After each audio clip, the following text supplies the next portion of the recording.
Hello friends, welcome back to another lecture of CA Foundation, Indian Partnership Act 1932, and today we are at the last provision of Partnership Act. So let's get started with this lecture. So quickly revise what we have seen in the last lecture. Okay.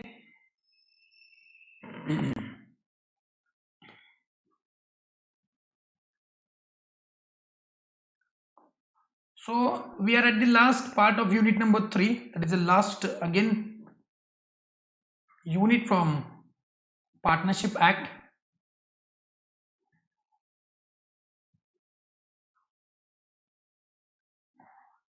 And yesterday we have seen that how to dissolve the partnership firm, okay, and also the exceptions from the section number 69. Okay, so what was section number 69? Section number 69 was consequences of non-rescission. We'll quickly revise that. First one, the firm or the partner cannot file suit against the third party. अगर मान लो आपकी firm non registered firm है तो आप या फिर आपके partners third party के ऊपर केस फाइल नहीं कर सकते. थर्ड पार्टी फर्म के ऊपर या पार्टनर के ऊपर जरूर केस फाइल कर सकती है. Partners can not claim the set of and partners can not file case against each other. Yes और नो. अब उसके कुछ एक्सेप्शन भी दे. पहला, third party can file case against firm and partner, मतलब भले आपकी फर्म रजिस्टर्ड हो या अनरजिस्टर्ड हो, थर्ड पार्टी आपके फर्म के ऊपर जरूर केस फाइल कर सकते हैं. Second, partner can file suit against another partner. यहां पे हम लोग ये देख रहे हैं कि partner can not file case against other partner, but यहां पे बोल रहे हैं कि कर सकते हैं, इसलिए तो ये एक्सेप्शन में आया है. लेकिन इसके लिए भी कुछ रीजंस दिए हैं, इसके लिए भी कुछ पर्पस दिए हैं. उसके लिए ही क्या कर सकते हैं बोलो, पार्टनर्स एक दूसरे के ऊपर केस फाइल कर सकते हैं. पहला जो रीजन है जिसके लिए केस फाइल हो सकता है वो है डिसोल्यूशन ऑफ द फर्म. मतलब अगर मान लो कोई पार्टनर अपनी पार्टनरशिप फर्म को बंद करना चाहता है, डिसॉल्व करना चाहता है बाय एनी रीजन, तो वो केस फाइल कर सकता है अपने बाकी सारे पार्टनर्स के ऊपर जो डिसोल्यूशन के लिए मना कर रहे हैं. दूसरा, अगर मान लो फर्म ऑलरेडी डिसॉल्व हो गई है और उस पार्टनर का जो केस फाइल करना चाहता है उस पार्टनर का शेयर ऑफ प्रॉफिट नहीं मिला है, मतलब अकाउंट सेटल नहीं हुआ है, तो अकाउंट सेटलमेंट के लिए भी केस फाइल कर सकता है और प्रॉपर्टी रियलाइजेशन करने के लिए भी केस फाइल कर सकता है. थर्ड एक्सेप्शन था दैट भले आपकी फर्म पार्टनरशिप फर्म रजिस्टर्ड हो या अनरजिस्टर्ड हो, official assignee of insolvent partner, एक पार्टनर इंसॉल्वेंट हो गया है और उस इंसॉल्वेंट पार्टनर का ऑफिशियल असाइनी जो कोर्ट ने अपॉइंट किया है, वो ऑफिशियल असाइनी उस पार्टनरशिप फर्म से, किस पार्टनरशिप फर्म से, जिस पार्टनरशिप फर्म में वो पार्टनर है, उस पार्टनरशिप फर्म से उसका जितना भी प्रॉपर्टी का शेयर है वो जरूर क्लेम कर सकता है, भले ही पार्टनरशिप रजिस्टर्ड है या अनरजिस्टर्ड है. And fourth one that is firm और partner can file case against third party and can set off the claim. मतलब यहाँ पे बोल रहे हैं कि नहीं कर सकते. देखो ना, यहाँ पे बोल रहे हैं नहीं कर सकते, लेकिन एक्सेप्शन में बोल रहे हैं कर सकते हैं. लेकिन किसके लिए बोलो, only for amount up to ₹100, मतलब ₹100 तक के लिए ही क्या हो सकता है बोलो, केस फाइल हो सकता है. समझे? पक्का? यस. उसके बाद हमने चालू किया था डिसोल्यूशन ऑफ द फर्म. उसमें मैंने आपको समझाया था what do mean by dissolution of firm and what do mean by dissolution of partnership. Okay, तो what do mean by dissolution of firm, जहां पे सारे पार्टनर्स मिलके पार्टनरशिप फर्म के बिजनेस को बंद कर देते हैं, वहां पे बोलते हैं डिसोल्यूशन ऑफ द फर्म. मतलब पार्टनरशिप फर्म का बिजनेस ही बंद हो जाएगा, वो पार्टनरशिप कंटिन्यू नहीं की जाएगी. लेकिन जिस केस में पार्टनरशिप फर्म का बिजनेस कंटिन्यू हो जाता है by whatever reason, that is if suppose one of the partner has retired और one of the partner has died, then other partners had continued the business of the firm. तो उस case में जो पुराने partners, जो भी थे पुराने पार्टनर्स, उनके बीच में जो भी बिजनेस था, जो भी रिलेशन था, वो रिलेशन खत्म हो जाएगा, क्योंकि अभी उसमें से कुछ पार्टनर्स पार्टनरशिप फर्म में नहीं रहेंगे. तो उस केस में उसको बोलते हैं dissolution of partnership. That is the old partners के बीच में जो रिलेशन था वो क्या हो जाएगा, डिसॉल्व हो जाएगा, वो क्या हो जाएगा, डिसॉल्व हो जाएगा। लेकिन फर्म डिसॉल्व नहीं होगी, व्हाई, बिकॉज बाकी सारे पार्टनर्स पार्टनरशिप फर्म को कंटिन्यू करना चाहते हैं। जहां पे पार्टनरशिप फर्म ही बंद हो जाएगी तो उस केस में उसको बोलते हैं डिसोल्यूशन ऑफ फर्म। और जहां पे पार्टनरशिप फर्म कंटिन्यूड रहेगी लेकिन कुछ चेंजेस के बाद, तो उसको बोलते हैं डिसोल्यूशन ऑफ पार्टनरशिप, या फिर उसको हम लोग आम भाषा में बोलते हैं reconstitution of firm due to any reason. Clear है पक्का? फिर उसके बाद हमने ये, मैंने आपको होमवर्क दिया था और पढ़ने के लिए, ढंग से पढ़ने के लिए, और मैंने इसको डिस्कस भी किया था और इंपॉर्टेंट मार्क करने के लिए बोला था that the dissolution of the firm versus dissolution of partnership mark is very important। Knowledge point of view तो इंपॉर्टेंट है ही, साथ साथ एग्जाम पॉइंट ऑफ व्यू भी इंपॉर्टेंट है। ठीक है, चलो उसके बाद मैंने आपको एक चार्ट ड्रॉ करने के लिए बोला था कल कि फर्म को डिसॉल्व करने के लिए। अब इस चैप्टर में हम लोग क्या पढ़ने वाले हैं, डिसोल्यूशन ऑफ पार्टनरशिप या फिर डिसोल्यूशन ऑफ फर्म। तो इसमें हम लोग पढ़ने वाले हैं डिसोल्यूशन ऑफ पार्टनरशिप फर्म। तो पार्टनरशिप फर्म डिसॉल्व होने के दो रीजन है, एक तो by the order of court या फिर वॉलंटरी डिसोल्यूशन, यानी कि कोर्ट कुछ केसेस में इंटरफियरेंस करके बोल सकता है कि पार्टनरशिप फर्म को बंद कर दो।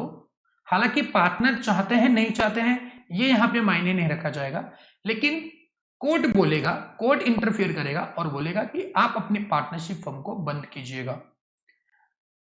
अब इससे दूसरा वाला रीजन क्या है कि पार्टनरशिप फर्म के पार्टनर्स ही पार्टनरशिप फर्म को बंद करना चाहेंगे, यहाँ पे कोर्ट के ऑर्डर का इंतजार नहीं किया जाए। तो उसमें भी बहुत सारे रीजन है। तो अगर मान लो कोर्ट के ऑर्डर से पार्टनरशिप फर्म बंद होनी है तो अपने पास क्या क्या रीजन है। पहला है insanity, unsound mindness of the partner, permanent incapacity of the partner, misconduct in the management of the firm, persistent irregularity in the firm and transfer of interest by the partner, continuous losses of the firm and just and equitable grounds। Okay clear? ये थे क्या बोलो, by the order of court. और bye voluntary अपने पास section number 40, 41, 42, 43 है। 40 है by agreement between the partners, मतलब partners अपने आप में सोचेंगे कि नहीं हम लोग पार्टनरशिप बंद करेंगे, जी हाँ वो लोग सब मिलके बोलेंगे कि बंद करना है तो बंद कर देंगे। दूसरा है कंपल्सरी डिसोल्यूशन, मतलब उन्होंने उस टाइम पे कंपल्सरी डिसॉल्व करना ही है। तीसरा है डिसोल्यूशन इन द कॉन्टिजेंसी, कुछ कॉन्टिजेंसी होने के बाद डिसॉल्व होगा। और चौथा है dissolution of partnership at will. ठीक है, अब पहले देखते हैं voluntary dissolution of the firm, इसके कौन कौन से प्रकार है। तो पहला देखा था हमने चार्ट में, डिसोल्यूशन बाय एग्रीमेंट। सिंपल सा लॉजिक है, अगर मान लो ए, बी और सी तीन पार्टनर अगर पार्टनरशिप में है और तीनों चाहते हैं कि आज से हम लोग पार्टनरशिप फर्म को बंद करें बाय व्हाट एवर रीजन, उनको वो पार्टनरशिप नहीं फर्म नहीं चाहिए, वो उब चुके हैं पार्टनरशिप फर्म में बिजनेस करके, उनको अभी कुछ और करना है, तो वो पार्टनरशिप फर्म को जरूर बंद कर सकते हैं, उनको रोकने वाला कोई नहीं रहेगा। व्हाई? बिकॉज वो खुद चाहते हैं पार्टनरशिप बंद हो जाए, तो बाय एग्रीमेंट वो क्या कर सकते हैं बोलो, पार्टनरशिप फर्म को बंद कर सकते हैं। पढ़ते हैं, ए फर्म में B dissolve with the consent of all partner. तो वॉलंटरी अगर आपको डिसॉल्व करना है और आपको इस सेक्शन नंबर 40 के तहत डिसॉल्व करना है तो उसके लिए consent of all the partner होना जरूरी है। मतलब क्या है, फर्ज करते हैं ए, बी और सी तीन पार्टनर है, इसमें से सी चाहता है डिसॉल्व करे और ए और बी डिसॉल्व करना नहीं चाहता है और डिसॉल्व करने का कोई स्ट्रॉन्ग रीजन भी नहीं है, तो उस केस में इसको डिसोल्यूशन बाय एग्रीमेंट नहीं कहा जाएगा। उस केस में ए, बी और सी तीनों ने मिलकर ये सोचना है कि ठीक है हम लोग पार्टनरशिपों को बंद करते हैं और ये पार्टनरशिप बंद हो जाएगी। ठीक है, क्लियर है? तो उसके लिए उनके बीच में क्या होना चाहिए बोलो, एक एग्रीमेंट कॉन्ट्रैक्ट भी होना जरूरी है। एनालिसिस को पढ़ते हैं, section 40 gives right to the partners to dissolve the partnership by agreement with the consent of all the partners or in accordance with the contract between the partners। contract between partner means the contract already made। मतलब क्या है कि जो भी contract उन्होंने बनाया है, मान लेते हैं डीड की बात करते हैं, सो डीड के मुताबिक अगर मान लो उन्होंने ये सोचा है कि हम लोग पार्टनरशिप फर्म को कभी भी with the consent of all partners बंद कर सकते हैं, तो उस केस में वो उस कॉन्ट्रैक्ट के तहत क्या होगा बोलो, बंद होगा। क्लियर है? मतलब आप लोग अभी एक कॉन्ट्रैक्ट बना के उसको बंद नहीं कर सकते।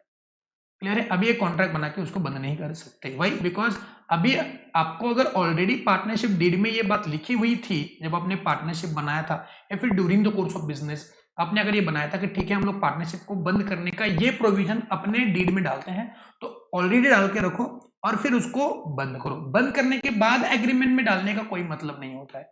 बिकॉज एक बार पार्टनरशिप फर्म बंद होगी तो उसके बाद उसमें कुछ बदलाव करा नहीं जा सकता। क्लियर है पक्का? तो यहाँ पे दो बातें बोली हैं, एक तो सबके कंसेंट से बंद किया जाएगा, या फिर कि एग्रीमेंट में जैसे लिखा है कि पार्टनरशिप फर्म बंद करे तो उस मुताबिक पार्टनरशिप बंद हो जाएगा। For example partnership for fixed period है, पार्टनरशिप फॉर फिक्स पीरियड है। अब ये फिक्स पीरियड कहां पे लिखा जाएगा? जरूरी है कि ये बात कहां पे लिखी है कि कॉन्ट्रैक्ट में लिखी है। अगर पार्टनरशिप बनाई है एबीसी ने और वो 3 साल के लिए बनाई है तो 3 साल के बाद ये पार्टनरशिप क्या हो जाएगी? बोलो डिसॉल्व हो जाएगी, unless and until they are not ready to continue with the firm. Clear है? तो सेक्शन 40 में दो बातें निकल करके आ रही है। पहला, पार्टनरशिप के पार्टनर्स के सबकी कंसेंट लेके पार्टनरशिप बंद हो जाएगी, या फिर अगर कॉन्ट्रैक्ट में ऐसी बात लिखी है कि आप लोग पार्टनरशिप को बंद करेंगे तो उस मुताबिक पार्टनरशिप क्या हो जाएगी? बोलो बंद हो जाएगी। क्लियर है? तो ये है dissolution by the agreement. Next है compulsory dissolution. A firm is compulsory dissolve by the happening of an event which makes it lawful for the business of the firm to be carried on or for the partners to carry on the partnership, provided that when more than one separate adventure or undertaking is carried on by the firm, the illegality of one or more shall not itself cause the dissolution of the firm in respect of its unlawful adventure or undertaking। देखो यहाँ पे, अब यहाँ पे lawful, यहाँ पे unlawful बोल लिखा जाना चाहिए था, unlawful, lawful की जगह पे unlawful। मतलब आपने अपनी फर्म को कंपल्सरी डिसॉल्व करना ही है। एग्रीमेंट में क्या लिखा है वो जरूरी नहीं है। फर्ज करते हैं कि अपनी पार्टनरशिप है, पार्टनरशिप एट विल। क्या है? बोलो पार्टनरशिप एट विल। तो पार्टनरशिप एट विल कब खत्म होगी? By the consent of all the partners. जी हाँ, ये सुनो, मतलब उसके लिए कोई फिक्स पीरियड नहीं है।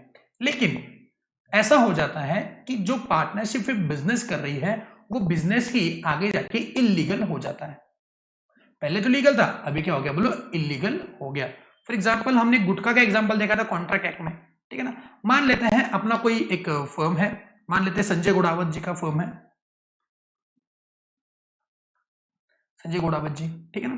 तो संजय गोड़ावत जी, आपको वैसे पता है कि पहले स्टार करके एक पान मसाला बेचते थे, ये सुनो, जिसको गुटखा बोलते थे, गुटखा। ये सुनो, तो मान लेते हैं संजय गोड़ावत जी और फलाना एक बंदा है जिसने पार्टनरशिप में बनाया है, ठीक है ना। यार मान लेते हैं संजय गोड़ावत जी और उसके बेटे ने, ठीक है ना। तो संजय गोड़ावत जी, संजय गोड़ावत जी और उनका बेटा श्रेणी गोड़ावत, ठीक है। तो इन दोनों का पार्टनरशिप फर्म है और वो उस पार्टनरशिप फर्म में क्या बनाते हैं? गुटखा बनाते हैं। जिस टाइम पे गुटखा बैन नहीं था, लेकिन कुछ सालों बाद गुटखा क्या हो गया? बोलो महाराष्ट्र में बैन हो गया, ठीक है ना। अब बताएंगे क्या इनको, ये गुटखा बनाने वाला जो फर्म है स्टार, ठीक है ना, क्या ये बंद करना पड़ेगा? यस, तो कंपलसरी आपको बंद करना पड़ेगा। भले ही संजय गोड़ावत जी और श्रेणी गोड़ावत जी के बीच में जो भी पार्टनरशिप बना था वो पार्टनरशिप एट विल था और कोई रीजन भी नहीं था दूसरा कि पार्टनरशिप को बंद करे। धंधा चल भी रहा था, प्रॉफिट भी आ रहा था और श्रेणी गोड़ावत जी और संजय गोड़ावत जी, इनका कुछ इंटेंशन भी नहीं था कि पार्टनरशिप को बंद करे। लेकिन क्या उनको अभी ये पार्टनरशिप फर्म कंपलसरी बंद कर देना है? जी हाँ, बंद कर देना है। वाई? बिकॉज यहाँ पे जो बिजनेस वो कैरी ऑन कर रहे हैं वो क्या हो गया? बोलो इलीगल हो गया है। तो इसको बोलते हैं कंपलसरी डिसोल्यूशन। आप उस बिजनेस को कंटिन्यू नहीं कर सकते। लेकिन मान लेते हैं कि ये संजय गोड़ावत जी और श्रेणी गोड़ावत जी, जो स्टार नाम का उनका पार्टनरशिप फर्म है, उनमें बहुत सारे एडवेंचर है। एडवेंचर है मतलब बिजनेस है, मतलब वो उसमें क्या बनाते हैं? स्टार जो उनका फर्म है उसमें वो क्या बनाते हैं? उसमें वो गुटखा भी बनाते हैं, है ना, स्टार का, ठीक है ना। वो उसके अंदर ऑयल भी बनाते हैं, है ना। उसके अंदर उनका पेट्रोल पंप भी है, या फिर उसके अंदर उनका क्या है? बोलो नमक भी बनाते हैं, ठीक है ना। सॉल्ट मैन्युफैक्चरिंग भी है। ये एडिबल ऑयल की बात कर रहा हूं मैं, एडिबल, ठीक है। अब मुझको बताएंगे कि इसमें से कौन सा बिजनेस जो है इलीगल हो गया है? ये बिजनेस इलीगल हो गया है। तो क्या पार्टनरशिप फर्म डिसॉल्व होगी या फिर पार्टनरशिप कंटिन्यू हो सकती है? तो इस केस में पार्टनरशिप फर्म डिसॉल्व नहीं होगी। एडिबल ऑयल, पेट्रोल पंप और सॉल्ट के लिए ये बिजनेस कंटिन्यू रहेगा। तो स्टार फर्म का वो पर्टिकुलर बिजनेस बंद हो जाएगा, लेकिन बाकी सारे बिजनेस के लिए स्टार फर्म कंटिन्यू नहीं रहेगी। हाँ, लेकिन अगर मान लो बाकी बिजनेस ना होते हुए बस एक ही बिजनेस उनका है, दैट इज गुटखा बनाना, तो फिर आपने क्या करना है? बोलो पार्टनरशिप फर्म बंद कर देनी है। ये निकल करके आ रहा है सेक्शन नंबर 41 में, ठीक है। चलो, सो इस एग्जांपल जो है उसको एक बार पढ़ लेना, ठीक है। चलो, रीड द एग्जांपल।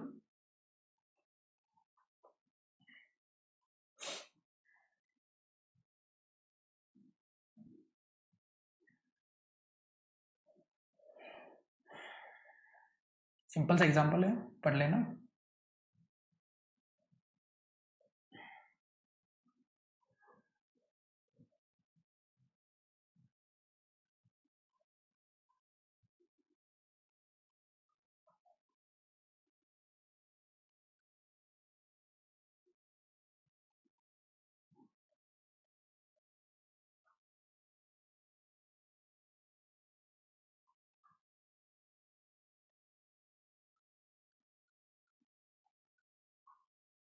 ओके चलो, सो अभी हमने दो सेक्शन देख लिए जहां पे फर्म डिसॉल्व होगी।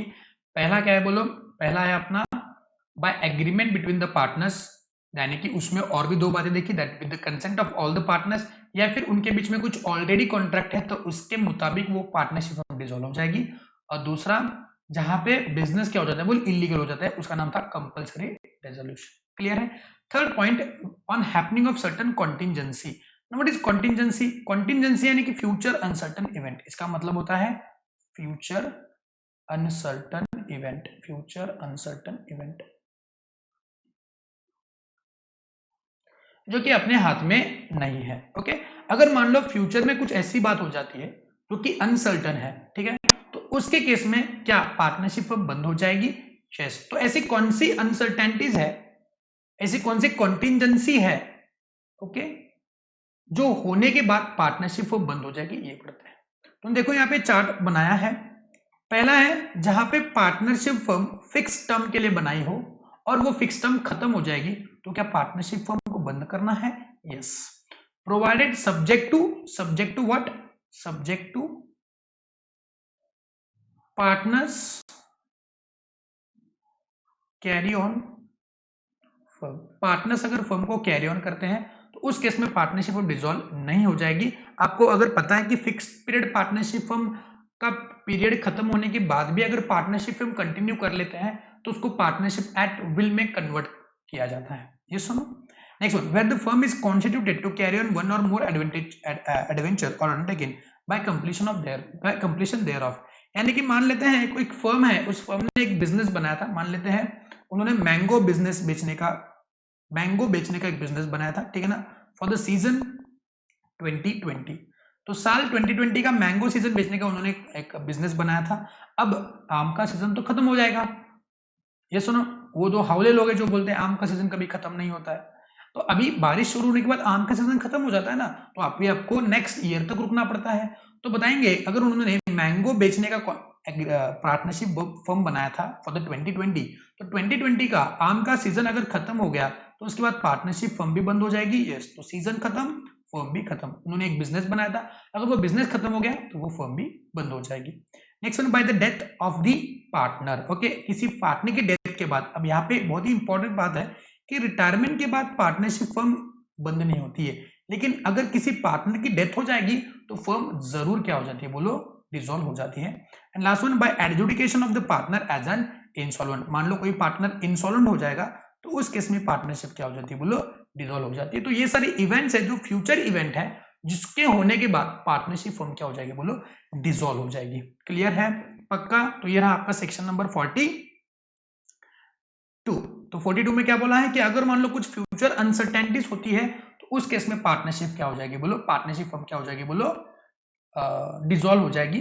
पहला है by completion of fixed period, दूसरा है by completion of the business, तीसरा है by death of the partner, and चौथा क्या है बोलो? Adjudication as insolvent. तो चार बातें यहां से निकल करके आ रही है। पहला है कंप्लीशन, तो काय का completion? Completion of fixed term. दूसरा अगर आसान भाषा में लिखना है तो completion of business, completion of business. तीसरा है क्या बोलो? Death of the partner, death of partner. और चौथा क्या है बोलो? चौथा है इंसॉल्वेंसी ऑफ पार्टनर। क्लियर? पक्का? Section 40, 41 and 42। 40 में क्या लिखा है?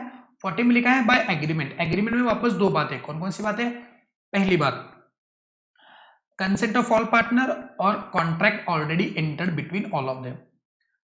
दूसरी बात मतलब कि point number 2, that is section 41। Section 41 में बताया है कंपल्सरी डिसोल्यूशन, जहां पे आपका बिजनेस ही इलीगल हो जाता है तो आपने बिजनेस को, फर्म को डिसॉल्व करना है। तीसरी बात, by happening of some contingency. What is contingency? Contingency मतलब फ्यूचर अनसर्टन इवेंट। तो ऐसे क्या फ्यूचर में होगा जिसकी वजह से पार्टनरशिप फॉर्म बंद हो जाएगी? पहली बात, completion of fix term, completion of business, death of the partner, insanity of partner. So दो कंप्लीशन, दो पार्टनर, ठीक है ना, दो कंप्लीशन, दो कंप्लीशन, दो पार्टनर, दो कंप्लीशन, दो पार्टनर, दो कंप्लीशन, दो पार्टनर। सेक्शन नंबर 42 क्या बताता है? दो कंप्लीशन, दो पार्टनर। जोर से बोलो, क्या? दो कंप्लीशन, दो पार्टनर। कंप्लीशन दो कौन से? Completion of fix term and completion of business. और दूसरा पार्टनर, दो partner, death of the partner and insolvency of partner. Clear है? इन दोनों चीजों को हमने ऑलरेडी डिस्कस कर लिया है। इंसॉल्वेंसी को तो हमने डिटेल में डिस्कस किया था, डेथ ऑफ द पार्टनर को डिस्कस करना बाकी है। Next one, section number 43, dissolution by notice of partnership at will. तो जहां पे पार्टनरशिप फॉर फिक्स्ड पीरियड होता है, तो जहां और उनका फिक्स्ड पीरियड जो है वो खत्म हो जाएगा, तो पार्टनरशिप फॉर्म अटुक मटुक क्या हो जाएगी? डिसॉल्व हो जाएगी। लेकिन जहां पे पार्टनरशिप एट विल है, वो कैसे डिसॉल्व होगी? When the partnership is at will, the firm may be dissolved by any partner. तो ए बी सी तीन पार्टनर है, ए बी सी तीन पार्टनर है, और किसी एक पार्टनर ने अगर नोटिस भेजा है ए और बी को that I want to dissolve the firm, तो वो फर्म क्या हो जाएगी? बोलो, डिसॉल्व हो जाएगी। क्योंकि ये पार्टनरशिप क्या है? बोलो, एट विल है, पार्टनरशिप एट विल।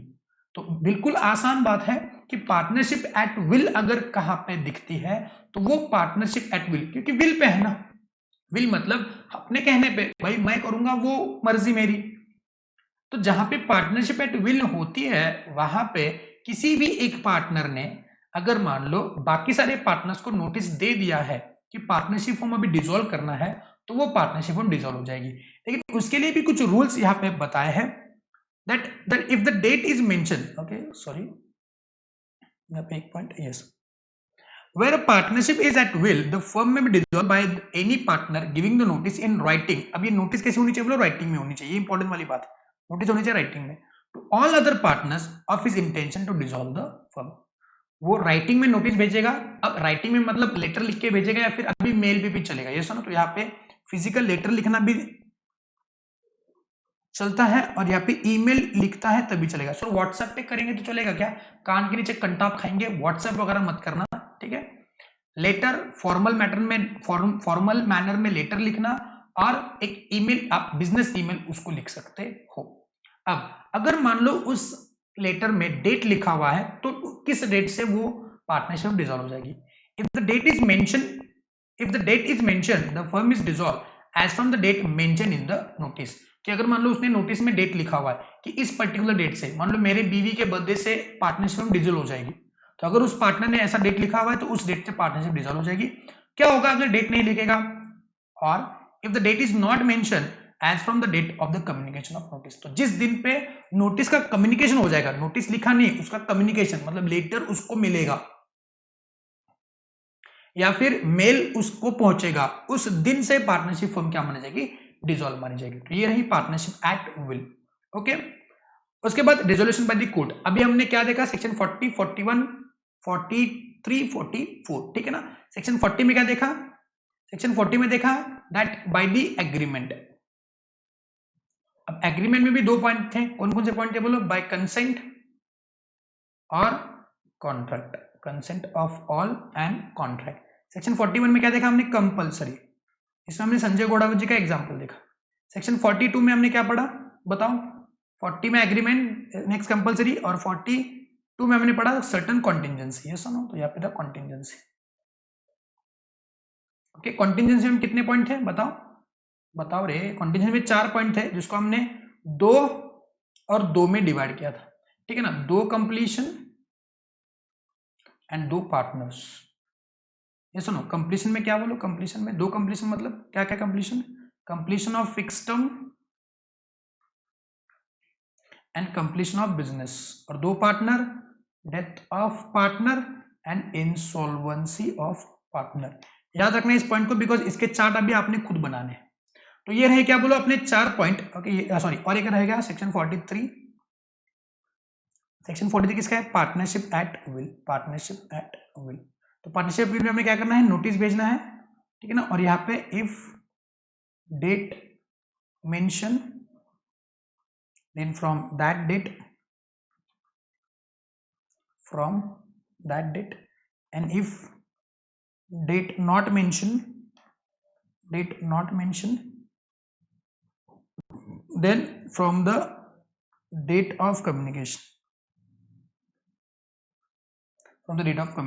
ठीक है। ओके चलो, तो ये था क्या बोला अपना, ये चारों जो सेक्शन थे वो थे क्या बोलो, voluntary dissolution of the firm. अब देखते हैं डिसोल्यूशन बाय द कोर्ट से कैसे डिसोल्यूशन होगा, ठीक है ना, कोर्ट से कैसे डिसोल्यूशन। ना कोर्ट में at the suit of the partner dissolve the firm on any of the following grounds. तो यहाँ पे देखो क्या बोला है, दैट कोर्ट में कोर्ट कर सकता है, लेकिन कब, at the suit of the partner. मतलब कोर्ट को सपने आए क्या भाई, क्या सुप्रीम कोर्ट को क्या उतना ही काम है कि आपका फर्म कैसे चल रहा है, क्या चल रहा है, उसको देखते बैठे। इस इंडिया में कितने पार्टनरशिप फर्म है, क्या हर एक पार्टनरशिप फर्म में झांक के कोर्ट देखेगा कि आपका धंधा कैसा चल रहा है, क्या हम आपको बंद कर दें और मैं आपको बोलता हूँ पार्टनरशिप को बंद करो, ऐसा थोड़ी ना होता है, नहीं। तो यहाँ पे कोर्ट के पास किसी ने तो जाना है और बोलना है कि हमारी पार्टनरशिप फर्म बंद करो। कोर्ट के पास किसी ने तो जाना है ना और बोलना है कि पार्टनरशिप फर्म बंद करो। तो यहाँ पे वो कौन है जो कोर्ट के पास जाएगा, तो राइट दिया गया है किसी एक पार्टनर को जो केस फाइल करेगा for dissolution of the partnership. तो कोर्ट में at the suit of the partnership firm में पार्टनर क्या करेगा बोलो, सूट फाइल करेगा टू द कोर्ट में जाके बोलेगा कि प्लीज इस पार्टनरशिप फर्म को बंद कर दो। अब ये कौन कौन से ग्राउंड्स है जहां पे पार्टनरशिप फर्म का कोई पार्टनर केस फाइल कर सकता है फॉर डिसोल्यूशन ऑफ पार्टनरशिप। हमने पिछले लेक्चर में भी इसको देखा था, रिवाइज भी किया है, उसकी कुछ झलकियां यहाँ पे आपको मिलेगी, ठीक है। तो पहला है insanity and unsound mindness of the partner. तो where a partner not being a sleeping partner. Okay, अब पार्टनर में दो प्रकार होते हैं, एक होता है एक्टिव पार्टनर और दूसरा होता है स्लीपिंग पार्टनर। तो अगर मान लो एक्टिव पार्टनर जो है वो, नॉट बीइंग स्लीपिंग पार्टनर का मतलब क्या होता है, जो एक्टिव पार्टनर। तो जहां पे एक्टिव पार्टनर, अब इसको कैसे पढ़ेंगे, where the active partner has become unsound mind समझ रहे हो ना, मतलब जिसका दिमाग ठिकाने पे नहीं है, जिसका दिमाग अभी ठिकाने पे नहीं है। Where the active partner has become unsound mind, the court में discover the firm on the suit by the other partners और by the next friend of the insane partner, temporary sickness is no ground for the dissolution of the firm. मतलब जहां पे unsound mind वगैरह हो जाता है partner और किसी पार्टनर ने अगर ये केस फाइल किया हुआ है, तो उस केस में हम लोग मानेंगे पार्टनरशिप फर्म डिसॉल्व होने का ऑर्डर कोर्ट पास कर सकता है। ऐसा नहीं कि करना ही है, कोर्ट क्या कर सकता है बोलो, ऑर्डर पास कर सकता है। नेक्स्ट वन है incapacity, permanent incapacity. Now what is permanent incapacity? Permanent incapacity मतलब फिजिकल डिसेबिलिटी और इलनेस से आ सकती है। What is permanent incapacity? मान लेते हैं एबीसी तीन पार्टनर है, ठीक है, और ए पार्टनर जो है, ठीक है ना, वो एक्टिव पार्टनर है, ए पार्टनर एक्टिव पार्टनर है, ओके, और भगवान ना करे ऐसे किसी के साथ, लेकिन ए का क्या हो गया बोलो, एक्सीडेंट हो गया। अब ए का एक्सीडेंट हो गया और ए को जबर नुकसान हो गया फिजिकली, और वो इनकैपेसिटी हो गई उसकी, वो मान लेते हैं कि अभी वो अपने बेड से उठ भी नहीं सकता है, तो उसको कंप्लीट बेड रेस्ट बोला है लाइफ टाइम के लिए। तो बताएंगे क्या इस केस में पार्टनरशिप में चल सकती है? अगर एक्टिव पार्टनर को ही परमानेंट इनकैपेसिटी आ गई है, फिजिकल डिसेबिलिटी आ गई है, इलनेस आ गया है, तो उस केस में पार्टनरशिप फर्म क्या हो जाएगी बोलो, डिसॉल्व हो जाएगी। तो when a partner other then a partner sewing has become in any way permanently incapable of performing his duty as a partner। तो जो पार्टनर स्यू कर रहा है उसको छोड़ के अगर कोई पार्टनर क्या हो जाता है बोलो, इनकेपेबल हो जाता है from performing his duty as a partner, तो एज अ पार्टनर वो पार्टनरशिप फर्म में अपनी ड्यूटीज को परफॉर्म नहीं कर सकता है due to his disability, then the court में dissolve the firm, such permanent incapacity may be from the physical disability और इलनेस। ओके, सो कोर्ट कौन से दो केस में पहले क्या कर सकता है, पार्टनरशिप फर्म को डिसॉल्व करने का केस फाइल कर सकता है? पहला इंसैनिटी और unsound mindness of the partner, दूसरा permanent incapacity of the partner जो आता है फिजिकल डिसेबिलिटी से, तीसरा है misconduct.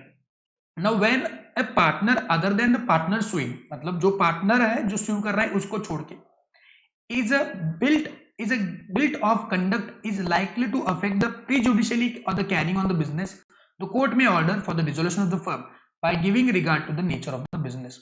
It is not necessary that misconduct must relate to the conduct of the business. The important point is to adverse effect of the on the misconduct on the business. In each of the case, nature of the business will be decided whether an act is misconduct or not. मतलब misconduct को उन्होंने define किया है, अगर मान लो कोई partner partnership firm के बिजनेस को करने के टाइम पे कुछ मिसकंडक्ट कर देता है, क्या कर देता है बोलो, मिसकंडक्ट कर देता है, उस केस में कोर्ट आपके पार्टनरशिप फर्म को बंद करने का ऑर्डर पास कर सकता है. फॉर एग्जाम्पल यहाँ पे देखो, ए बी और सी तीन पार्टनर है, ठीक है ना, और पार्टनरशिप फर्म का बिजनेस किसका है बोलो, trading of grocery, grocery shop है, ओके, ग्रोसरी जिसको बोलते हैं ना, रोजमर्रा की चीजें होती है, तो उसका ट्रेडिंग करने का उनका बिजनेस है, ठीक है. अब सब लोग तीनों पार्टनर्स परचेस करते हैं, सेल करते हैं, ऐसा मान लेते हैं सब लोगों को सब राइट दिए हुए हैं. अब ए जो बंदा है वो क्या कर रहा है, हाउस होल्ड जो चीजें हैं उसके साथ साथ क्या कर रहा है बोलो, उस फर्म के आड़े रह के क्या कर रहा है बोलो, मान लेते हैं कि वो बेच रहा है क्या बोलो, ड्रग्स. क्या बेच रहा है, ड्रग्स. तो बताएंगे क्या उसने मिसकंडक्ट किया, जी हाँ उसने मिसकंडक्ट किया.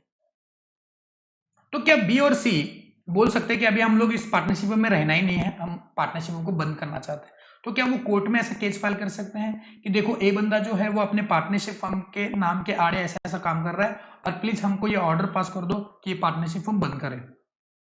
जी इसको ही बोलते हैं क्या, मिसकंडक्ट. अब जरूरी नहीं है कि ये misconduct nature of the business के रिलेटेड हो, उसने अपने पर्सनल कामों में भी कुछ मिसकंडक्ट कर दिया, मतलब मान लेते हैं कि उसने कुछ ऐसा काम कर दिया जो कि इंडियन पिनल कोड के तहत क्या बोलो बुरी बात है, जो चोरी कर दी, वो चोरी के केस में पकड़ा गया, ए ने किधर चोरी किया है और वो चोरी के केस में पकड़ा गया, तो क्या ये भी मिसकंडक्ट माना जाएगा, भाई बिकॉज वो पार्टनर होने से और उसने चोरी करने के बाद पार्टनरशिप फर्म के बिजनेस को अफेक्ट हो रहा है, तो उस केस में बाकी सारे पार्टनर्स पार्टनरशिप फर्म को बंद करने का केस फाइल कर सकते हैं. तो ये आएगा क्या बोलो मिसकंडक्ट में. Next one, persisting breach of the agreement.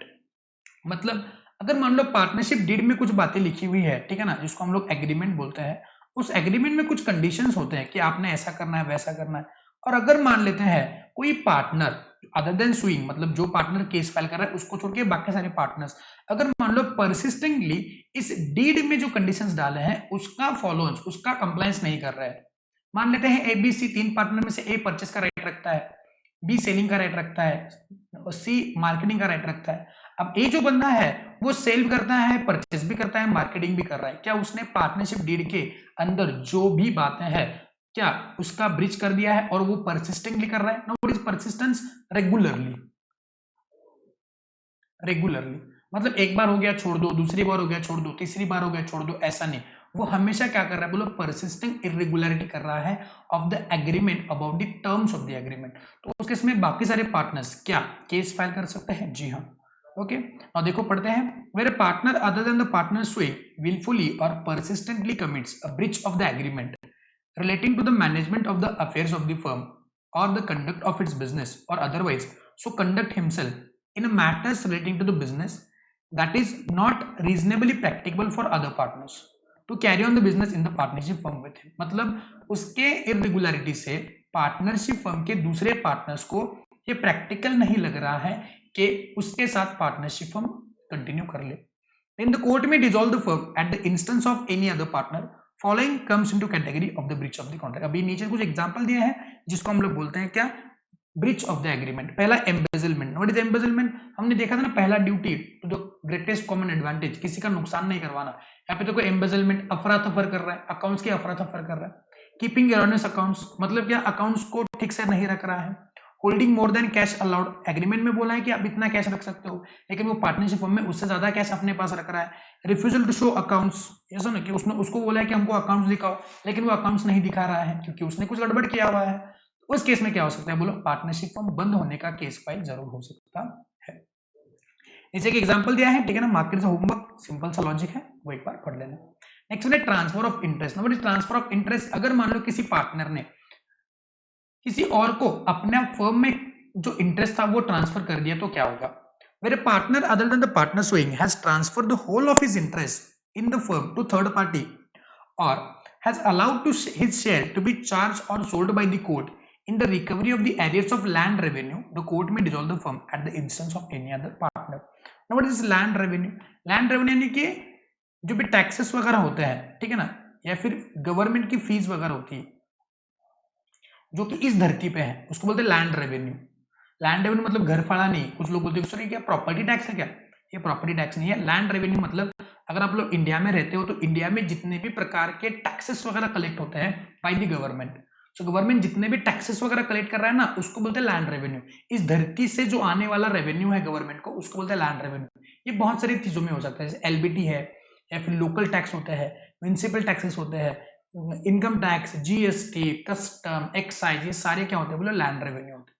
तो अगर मान लेते हैं अगर किसी पार्टनर ने उसका पार्टनरशिप में से जो शेयर है अगर वो किसी और को ट्रांसफर कर दिया है, ठीक है ना, पार्ट हो या होल हो, तो उस केस में अगर अदर पार्टनर्स चाहते हैं कि पार्टनरशिप बंद हो जाए, बिकॉज ऐसा ट्रांसफर हम लोग अलाउ नहीं करेंगे and he has already transferred, then उस केस में पार्टनरशिप हम बंद करने का केस फाइल हो सकता है। तो अभी आप बताएंगे सर पहले हमने सीखा था ना कि अगर मान लो किसी पार्टनर ने किसी को शेयर ट्रांसफर कर दिया तो उसका राइट नहीं होता है इंटरफेरेंस इन द बिजनेस, वो बस उतने शेयर के लिए लायबल एंटाइटल्ड है वगैरह वगैरह।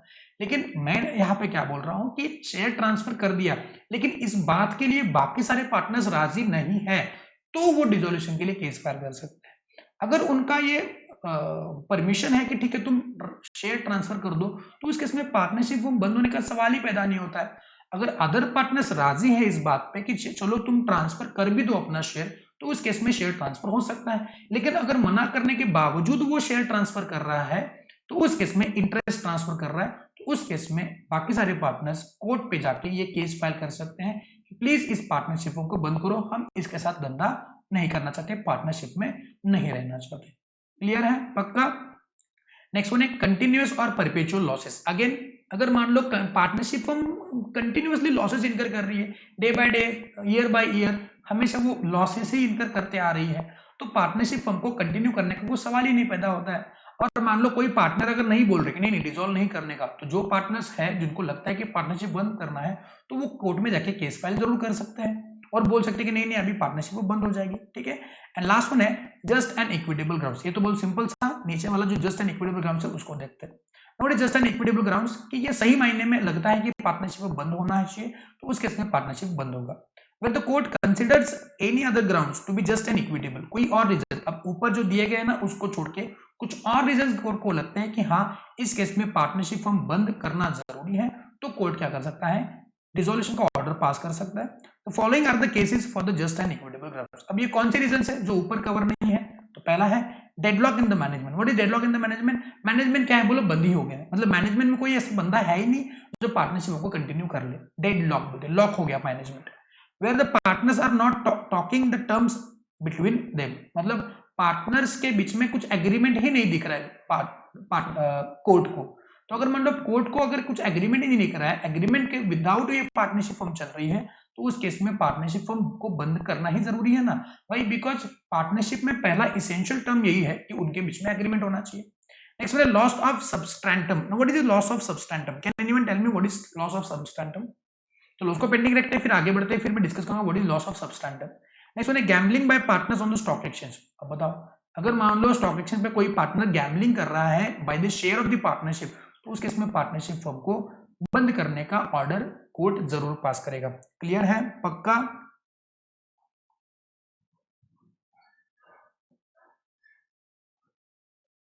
तो यहाँ पे एक बात हमने पढ़ी थी, लॉस ऑफ सबस्टेंटम। नॉट सबस्टेंटम का मतलब क्या होता है? देखेंगे यहाँ पे लॉस ऑफ सबस्टेंटम। तो सबस्टेंटम का मतलब ये होता है that is loss of objective. क्या बोलो? Loss of objective.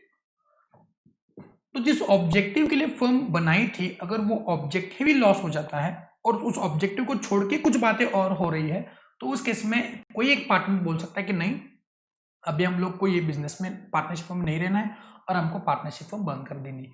मान लेते हैं कोई एक पर्टिकुलर बिजनेस है, ए बिजनेस है, ए बिजनेस के लिए पार्टनरशिप फर्म बनाई थी, लेकिन पार्टनर जो कर रहे हैं बाकी सारे पार्टनर्स वो बी बिजनेस को कर रहे हैं, वो ए बिजनेस को कर ही नहीं रहे, तो बताएंगे अगर कोई पार्टनर चाहता है कि नहीं अभी मैं इस बिजनेस में पार्टनरशिप में नहीं रहूंगा भाई, बिकॉज आप लोग जिस पर्पज के लिए पार्टनरशिप फर्म बनाई थी उस पर्पज के लिए ये पार्टनरशिप चला ही नहीं रहे हो, तो उस केस में मैं क्या नहीं करूंगा, बोलो पार्टनरशिप फर्म से के साथ कंटिन्यू नहीं करूंगा, मैं पार्टनरशिप फर्म को क्लोज डाउन करने के लिए या फिर डिसॉल्व करने के लिए केस फाइल कर सकता हूँ। क्लियर है पक्का? तो ये क्या बोलो, जस्ट एन इक्विटेबल ग्राउंड। तो नीचे आपको ये देखो एक चार्ट भी बना के दिया हुआ है, ठीक है ना, इसी चार्ट पे आप क्या कर सकते हो, उसमें अपडेट कर सकते हो। तो इंसेनिटी में क्या लिखेंगे, मिसकंडक्ट में क्या लिखेंगे, म्यूचुअल एग्रीमेंट में क्या, कंपल्सरी डिसॉल्यूशन में क्या, हैपनिंग ऑफ सर्टेन इवेंट वगैरह वगैरह, इन केसेस में आपको इसके अंदर की बातें जरूर लिखनी है। क्लियर है? तो ये आज का आपका क्या बोलो होमवर्क हो सकता है, ठीक है। चलो आज मैं आपको और एक होमवर्क दे रहा हूँ, कॉन्सिक्वेंस ऑफ रिजोल्यूशन जो है, एक पन्ने का कॉन्सेप्ट है कॉन्सिक्वेंस ऑफ द डिसोल्यूशन, इसको आप लोग पढ़ेंगे एज अ होमवर्क, ठीक है ना, इसको पढ़ेंगे, इसको हम लोग नेक्स्ट पार्ट में डिस्कस करेंगे, ठीक है। चलो सो रुकते हैं हम लोग इधर ही आज के लेक्चर के साथ, मिलते हैं नेक्स्ट लेक्चर में, till then bye bye, love you all.